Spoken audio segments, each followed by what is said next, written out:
If you're over 70, you've probably been told to get routine tests to stay on top of your health. Blood work, scans, screenings, the list feels endless. But what if I told you that some of the most common tests doctors recommend after 70 can actually do more harm than good? That some of these so-called mandatory tests can lead to false alarms, unnecessary surgeries, dangerous medications, and even a shorter lifespan. Today, we're diving deep into the 3 tests that seniors over 70 should think twice or even refuse before saying yes. And we'll explore what to do instead so you protect your health without falling into the trap of overtesting, overtreatment, and avoidable harm. Stay tuned, because this could be one of the most important videos you'll ever watch for your long-term health and peace of mind. The hidden dangers of overtesting after 70. By the time we reach our 70s, most of us have had dozens, even hundreds of medical tests over our lifetime. It's normal to trust our doctors. After all, we've been taught that testing early saves lives. And in many cases, that's true. But there's a dark side to modern medicine that few talk about: overdiagnosis and overtreatment. When your body changes with age, your metabolism slows, your organs shrink slightly, and your tissues become more delicate, certain tests can become inaccurate or risky. What was safe and helpful at 50 can turn dangerous at 70. The problem isn't just the test itself, it's what happens after. A false positive can lead to biopsies, surgeries, or medications that carry real dangers for older adults. Studies have shown that many seniors who go through preventive tests end up suffering more from the treatments that follow than from the original issue. Doctors aren't trying to harm you. The medical system is just built on a one-size-fits-all approach that doesn't always fit seniors. That's why today, we'll reveal the 3 medical tests you should refuse or question after 70, unless there's a strong, personalized reason to do them. These aren't guesses or opinions. They're based on research from geriatric medicine, Harvard Health, the Mayo Clinic, and other trusted medical sources. Test number 1. The annual full-body scan trap. Many older adults are told, why not get a full-body CT or MRI? It can catch problems early. It sounds smart, like a safety net. But here's the truth.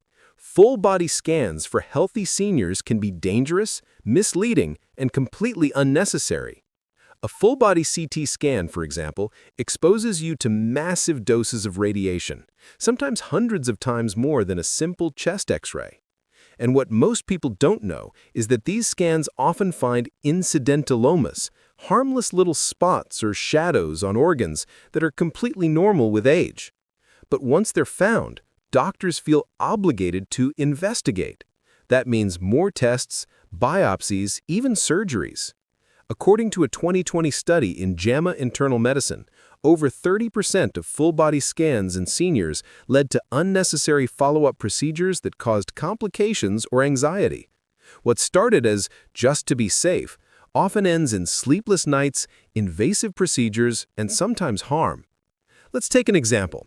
A 73-year-old woman named Margaret got a routine CT scan at her doctor's suggestion. The scan showed a small spot on her lung, probably a scar from an old infection. But because the doctor couldn't be sure, she was sent for a biopsy. The biopsy led to a collapsed lung, a week in the hospital, and months of recovery. The result? The spot was benign, nothing to worry about. The takeaway? Full-body scans are not for healthy seniors without symptoms. Unless your doctor has a very specific reason, like tracking a known condition, you should politely decline these scans. They don't extend life, but they can shorten your quality of it. Instead, focus on targeted screening. If you have symptoms like unexplained weight loss, persistent pain, or unusual fatigue, then yes, testing is warranted. But for general peace of mind, skip the radiation and save yourself unnecessary worry. Test number 2, the routine PSA test, prostate-specific antigen. This one is particularly controversial and especially relevant for men over 70. The PSA test, used to screen for prostate cancer, measures a protein in your blood. High levels can indicate cancer, but they can also rise for harmless reasons, like infection, inflammation, or even a recent bike ride. Here's the problem. Once your PSA level comes back even slightly elevated, doctors often recommend a biopsy. And prostate biopsies are not benign procedures. They can cause bleeding, infections, and sometimes life-threatening complications. Worse, most prostate cancers after 70 are slow-growing and harmless. According to the U.S. Preventative Services Task Force, men over 70 should not routinely get PSA screening unless they have symptoms or a family history that suggests high risk. In fact, a large 2018 study found that PSA screening did not reduce death rates in older men, but did increase anxiety, unnecessary treatment, and side effects like urinary incontinence and erectile dysfunction. Think about that for a moment. Countless older men are suffering side effects from treatments for cancers that never would have harmed them. The good news is, most prostate cancers after 70 grow so slowly that you'll likely live your natural life without them ever causing trouble. If your doctor insists on a PSA test, ask, "What will we do if it's slightly elevated? How will the result change my treatment plan?" If the answer is vague, it's a sign to reconsider. Sometimes watchful waiting with gentle lifestyle changes like a plant-based diet, exercise, and stress control is safer and wiser than jumping into tests and treatments that carry real risks. Test number 3.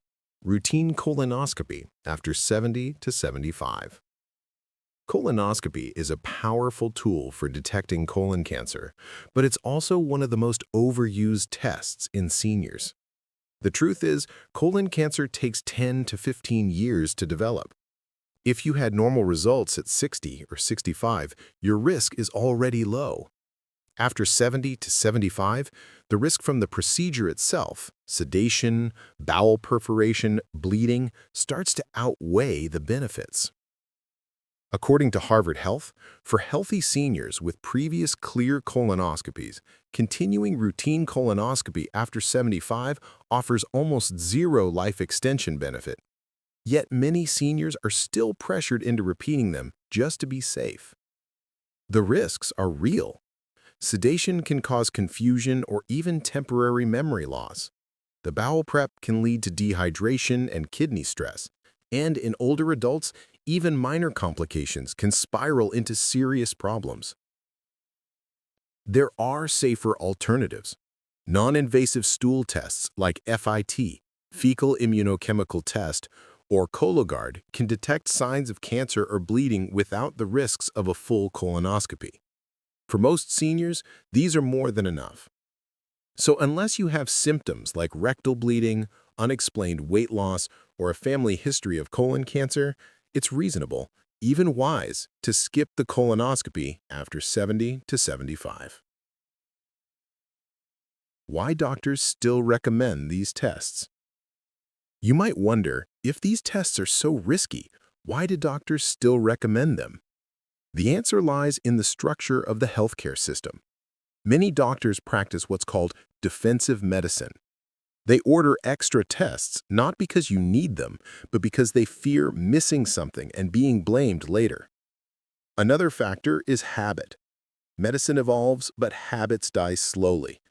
Some physicians were trained decades ago when more testing was the rule. Others are under pressure from hospital policies, insurance requirements, or patient expectations. It's also important to note that every patient is unique. Some 75-year-olds are as fit as 50-year-olds, while others are fragile. The best care is individualized care, not one-size-fits-all screening schedules. The takeaway: don't be afraid to ask why every time a test is suggested. A good doctor will explain the reasoning clearly. If they can't, it's your right to pause and reconsider. The cost of false positives, physically and emotionally. The emotional toll of unnecessary testing is often ignored. Imagine being told that your scan shows a suspicious shadow. You lose sleep for weeks, go through follow-ups, maybe even surgery, and then find out it was nothing. This cycle is far too common among seniors. A false positive doesn't just drain your wallet, it drains your energy, trust, and peace of mind. Many seniors fall into health anxiety after false alarms. They start fearing every ache or change in their body, thinking it's something serious.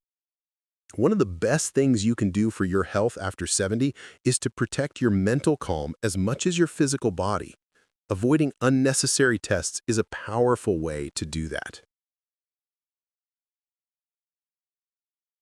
What to do instead? The smart senior health approach. Skipping unnecessary tests doesn't mean ignoring your health. It means being smarter and more strategic. Instead of flooding your body with radiation or invasive procedures, focus on preventative habits that actually improve your longevity and quality of life. Here's what experts recommend. Regular physical check-ins, but focused on symptoms, not random screenings. Lab work for key markers like blood sugar, kidney function, and cholesterol, only as often as needed. Functional health checks like balance tests, memory evaluations, and mobility assessments, which matter far more for seniors than obscure lab numbers.